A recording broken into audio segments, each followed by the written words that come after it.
নরসিংদীতে বাহেরচর যুব সমাজের উদ্যোগে বিশাল ফুটবল টুর্নামেন্টের আয়োজন করা হয়েছে। আজ রবিবার রায়পুর মির্জানগর ইউনিয়নের বাহেরচর গ্রামে বিকেল ৩টায় এই খেলার আয়োজন করা হয়। খেলায় মির্জানগর ইউনিয়ন বিএনপির সভাপতি ফরিদ আহমেদ এর সভাপতিত্বে প্রধান অতিথি হিসেবে উপস্থিত ছিলেন সারা বাংলার ম্যারাথন চ্যাম্পিয়ন ও নরসিংদী জেলার ছাত্র দলের অন্যতম ছাত্রনেতা সাব্বির ভূঁইয়া।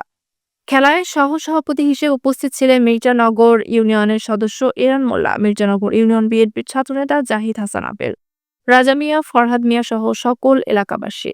এ সময় খেলায় উদ্বোধনী অনুষ্ঠানে প্রধান অতিথি সাব্বির ভূঁইয়া বলেন, সমাজকে মাদক মুক্ত রাখতে খেলার কোনো বিকল্প নেই।